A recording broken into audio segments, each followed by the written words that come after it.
Title suggestion: the brutal truth about change that the I Ching figured out 3,000 years ago. You are waiting for the perfect moment to act. You believe that if you just gather enough data, if you just wait for the market to stabilize, or if you just wait for your internal fear to subside, the path will become clear. But the ancient masters of the Far East knew something that would keep you awake at night if you truly understood it. They knew that the moment you are waiting for, that perfect window of stability, is actually the moment you have already lost.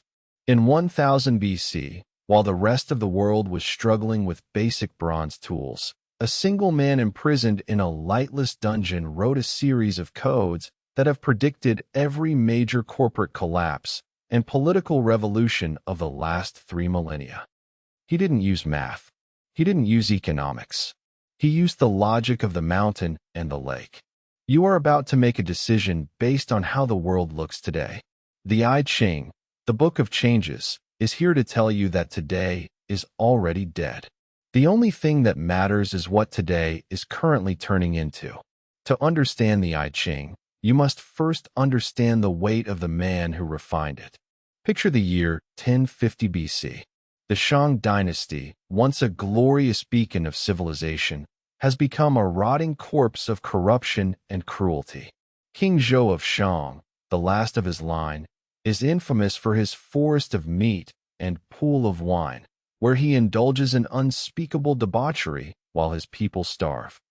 Into this world comes King Wen of Zhou, a man of such immense integrity that the Shang king views him as a mortal threat.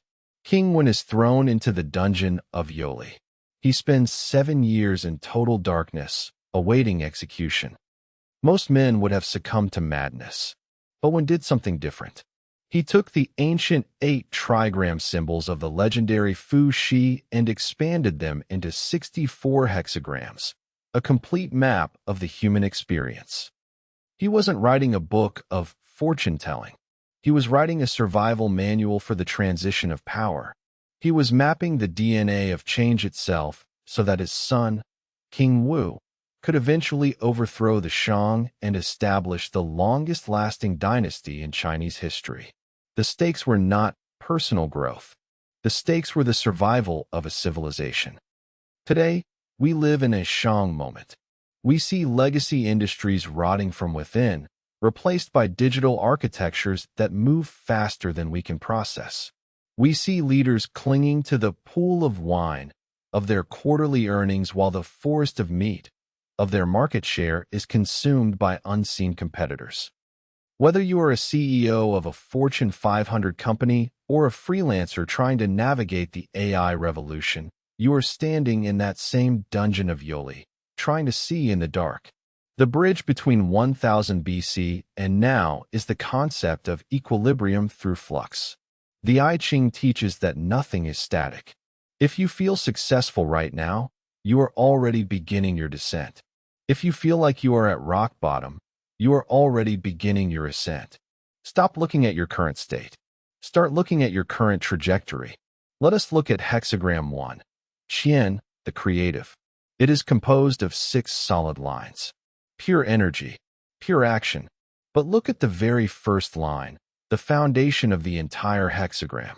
The text says, Hidden Dragon, do not act. What does this actually mean? In our modern world, we are told to fake it until you make it. We are told that if we aren't launching, we aren't succeeding. But the I Ching argues that the most dangerous thing you can do is act before your internal power is matched by the external environment. Hidden Dragon is the phase of deep preparation where you are gathering resources, honing your craft, and building your infrastructure in total silence. Think of Apple. When Steve Jobs returned in 1997, he didn't launch 10 new products. He canceled almost everything. For years, the dragon was hidden.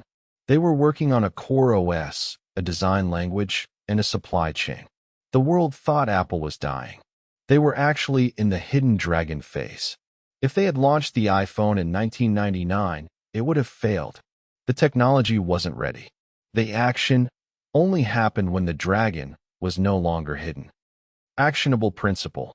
Mastery is the result of invisible labor.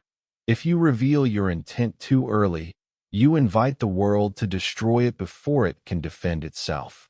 Look at the screen. This is hexagram 29. Can, the abysmal. Water. In Western thought, we see a pit or an abyss as something to be avoided. But the I Ching says, the abysmal repeated. If you are sincere, you have success in your heart, and whatever you do succeeds. This is the secret of navigating a crisis. Water does not fear the abyss because water fills the abyss. It doesn't try to jump over the hole.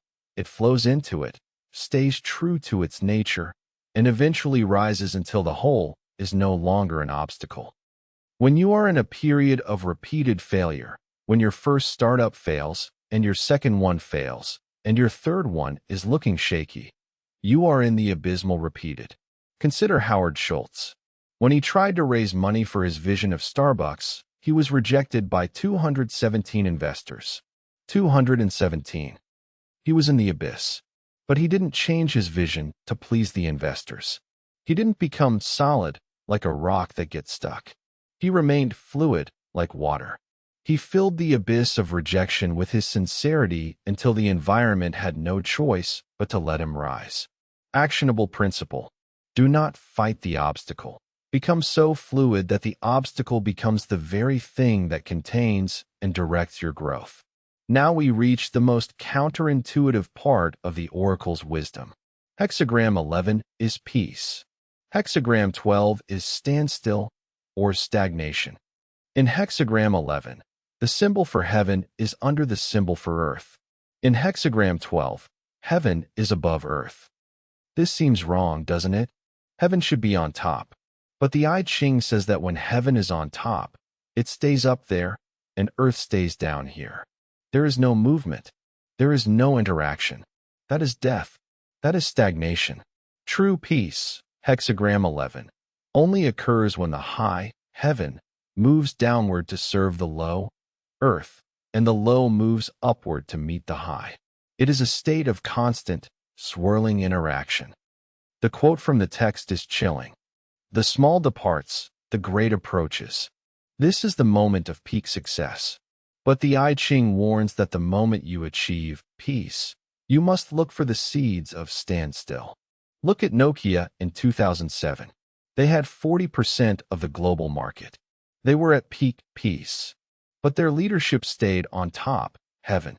They stopped interacting with the lowly software developers and the changing needs of the earth, the users. They became hexagram 12. Heaven was above, earth was below, and the connection was severed. Within 5 years, the company was a ghost. Actionable principle. Success is a static state that leads to rot. Only through the constant, uncomfortable mixing of your highest ideals with your lowest realities can you maintain momentum. This is the most dangerous hexagram in the book. Hexagram 63, GG, after completion. Everything is in its right place. The fire is above the water, cooking the food. The goal has been reached. You've signed the contract. You've won the election. You've married the person of your dreams. The I Ching says, in the beginning fortune, in the end disorder. Why disorder? Because when a system is perfect, the only way it can move is toward imperfection. Most people fail not when they are struggling, but when they have arrived. They stop being vigilant. They stop being hidden dragons. They think the game is over. The I Ching is screaming at you. The game is never over. The moment of after completion is the exact moment you must start preparing for the next hidden dragon phase. In 1929, the American economy was complete. People thought they had solved the problem of poverty and market cycles. They were in hexagram 63. And because they didn't recognize that, in the end, disorder is a law of nature, they were devastated by the crash. Actionable principle. The moment of victory is the moment of maximum vulnerability. Double your vigilance the second you achieve your goal. We have traveled from the dungeons of 1000 BC to the boardrooms of 2026. But wisdom is useless without application. The I Ching is not a book to be read. It is a system to be lived. If you want to use this oracle's wisdom to change your life this week, you must perform 3 specific audits of your current reality. First, the pause audit. Look at your biggest project or your most intense desire. Are you acting because the dragon is ready, or are you acting because you are anxious? If you cannot point to a specific internal readiness that matches the external opportunity, you must stop. This week, identify one area where you are faking the launch. Withdraw. Go back into the dungeon of Yoli. Refine your code. Refine your script. Refine your pitch. Do not act until the hidden dragon becomes a flying dragon of its own accord. Second, the worst-case simulation. Most people practice positive visualization. The I Ching practices cyclical realism. Look at your current success. Identify the standstill that is already beginning. If your business is doing well, where is the communication breaking down? If your relationship is peaceful, where is the heaven starting to pull away from the earth? This week, find the small thing that is departing and pull it back. Break the stagnation before it hardens into a wall. Third, the fluidity test. When you hit a no this week, and you will, do not try to smash through it. When a client rejects you, when a partner disagrees with you, or when the algorithm suppresses you, do not become a rock.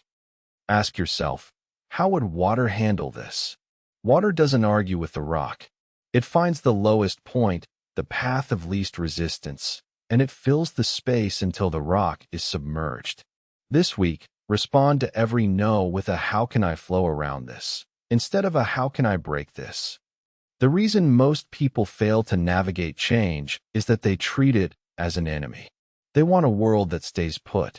They want a happily ever after, where the lines stop moving. But the oracle knows that the only constant is the change itself.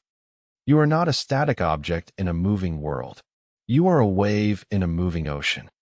Once you stop trying to stand still, you can start to surf. We began today with a warning that the perfect moment you are waiting for is a trap. I hope you see now why that is true. If you wait for the moment of peak stability, you are simply waiting for the moment of peak decay. King Wen didn't write the I Ching because he wanted to predict the future. He wrote it because he wanted to create the future by understanding the momentum of the present. The I Ching is 64 chapters of a story that you are currently writing with your life. If you want to go deeper into these hexagrams, I have prepared a strategic playbook that maps these ancient symbols to modern business and life decisions. You can find that below. In our next episode, we will look at the art of wars, 9 situations, and how they explain why you are currently losing the battles you think you are winning. The world is changing. Are you changing with it, or are you simply being changed by it? Don't miss the next transition. Subscribe if you want to understand the patterns before they become your reality. The oracle is always speaking. The question is, are you listening? Hidden dragon. Do not act until you are the dragon.